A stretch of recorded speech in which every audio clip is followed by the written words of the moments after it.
Hey everyone, welcome to Mythology Explained. In today's video, we're going to discuss a couple chapters from the Iliad that culminate in the gods attacking each other and plays out with all the excitement of a tavern brawl and all the drama of a soap opera. The gods are summoned to Olympus, where Zeus bids them to descend to the mortal plane, to join the Trojan War directly, supporting each side, so that Achilles' frenzied killing spree doesn't result in the burning of Troy before the city's destruction is officially sanctioned by the fates. This ends in an all-out brawl in which the gods clash in a series of duels. Hephaestus uses his unquenchable fire to combat the raging rapids of Scamander, a river god. Ares and Athena meet in a vicious melee. Apollo is unmanned by Poseidon and slinks away with his tail between his legs. Hera humiliates Artemis, and Hermes yields to Leto, explaining that, even if he wins, Zeus won't look too kindly on him beating one of his lovers black and blue. Let's get into it. Beyond the various instances in which various gods support either the Trojans or the Greeks, we know for certain which gods fought for which side from a passage near the beginning of chapter 20 of the Iliad. Zeus instructs Hermes to call the gods to council. Virtually every god answers the call, even the thousands of river gods and countless nymphs. You see, Achilles was a juggernaut of rage and wrath, and Zeus feared that the hero's impending onslaught would decimate the Trojans and raise the walls of Troy before the decree of the fates had officially been proclaimed. To ensure everything proceeded in accordance with fate, Zeus bade the gods to join the war and make certain that what unfolded stayed on script. Hera, Athena, Poseidon, Hermes, and Hephaestus went to reinforce the Greeks, and Ares, Apollo, Artemis, Aphrodite, Leto, and Scamander went to reinforce the Trojans. Both Ares and Athena bellowed cries of war, emboldening their respective sides. Zeus shook the sky with booming claps of thunder, and Poseidon shook the earth with trembles and quakes. Even Hades, ensconced in his chthonic palace, feared that the earth above might split open. Now walking amongst the ranks of mortal soldiers, the gods were poised to fight. They nearly engaged each other then and there, a cataclysmic conflict of the divine, the likes of which wouldn't have been seen since the Titan War. But it wasn't yet time. Achilles charged forward with startling speed and ferocity, indomitable, almost as if he was a conduit for death's grim power. Apollo chose Aeneas to oppose Achilles, urging him on, filling him with strength, and the two heroes became locked in combat.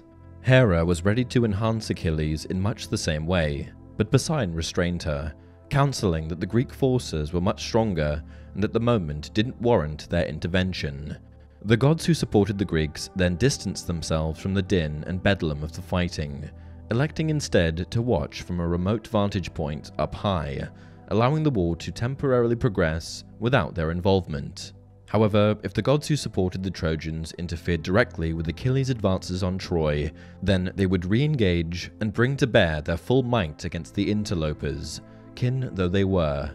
Aeneas would have fallen to Achilles' sword, but he honored the gods all his life, pouring libations and burning sacrifices, so Poseidon thought it unjust for him to die, pushed into the impossible task of withstanding Achilles and being cut down before fate deemed it was time. Despite championing the Greeks, Poseidon descended like a hawk from a tall branch and cast a mist around Achilles' eyes, momentarily blinding him. He whisked Aeneas away, bearing him to the rear guard, and when they alighted, he ordered Aeneas to disengage and fall back any time he found himself pitted against Achilles, against whom only death awaited. The war seethed. Everywhere weapons clashed, blood spilled, and soldiers screamed their final breaths. Hector and Achilles entered each other's paths. Hector hurled his spear, but it was effortlessly blown away by Athena. Achilles raced forward, all savage lethality, but Apollo plucked Hector from the battlefield and bore him aloft to safety. Not a one amongst the Trojans could resist Achilles' onrush. He was a storm of sword and spear. His killing reached a sort of crescendo when he killed so many people that a nearby river turned red and its flow became obstructed by sodden corpses.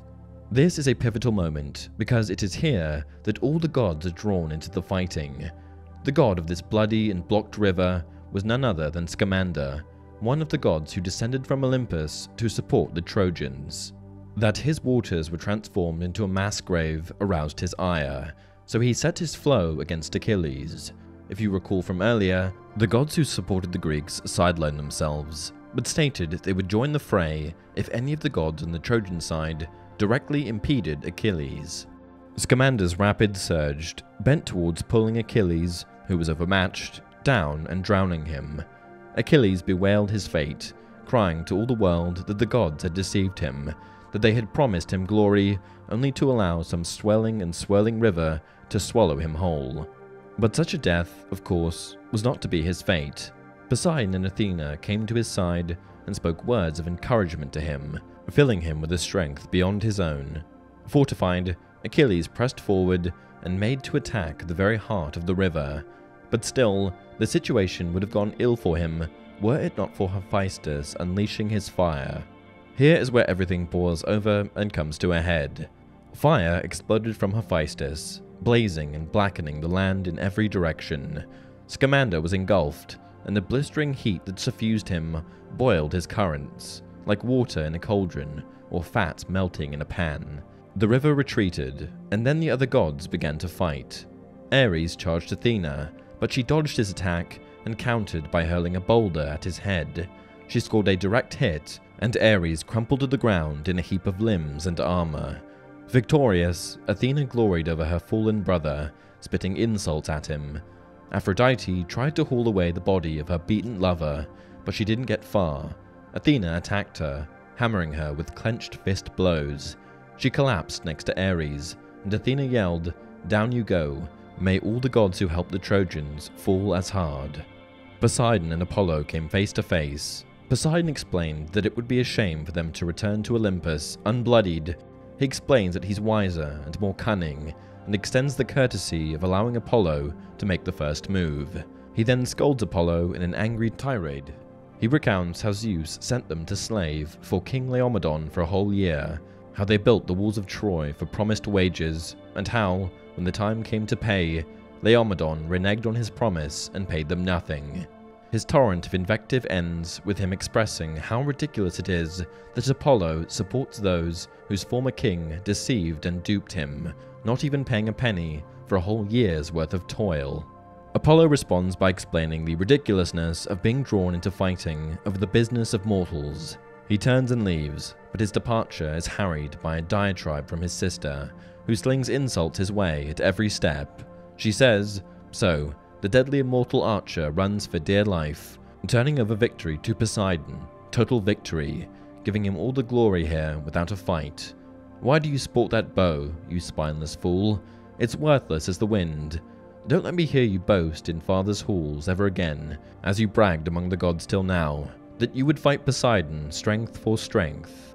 Though Apollo slinks away without returning any jibes or jeers, Artemis's outburst provokes Hera, prompting her to let loose a harangue of her own. Here's what she says. "How do you have the gall, you shameless bitch, to stand and fight me here? You and your archery. Zeus made you a lion against all women, true. He let you kill off mothers in their labor, but you'll find it painful, matching force with me. Better to slaughter beasts on rocky mountain slopes and young deer in the wild than fight a higher goddess. But since you'd like a lesson in warfare, Artemis, just to learn, to savor how much stronger I am when you engage my power." The exchange that follows conjures up an image of a mother disciplining her daughter. Hera defangs Artemis, stripping the huntress of her bow and quiver, who then has her ears boxed, and now dominated and humiliated, she begins to cry and runs away. The potential battle between Hermes and Leto is nipped in the bud by Hermes' pragmatism. He defers to Leto, explaining that fighting with Zeus's lovers is a no-win situation. He'll either be defeated or he'll win and thereby incur Zeus's wrath. Leto picks up her daughter's bow and arrows and departs. And with that, the battle ended. Artemis returns to Olympus, sits on Zeus's lap, and cries like a young girl who has skinned her knee. Apollo returns to Troy, where the state of things seems so dire that Troy might fall before fate's decree. And Achilles, his advance as implacable as the tides, continued to cut through the Trojans.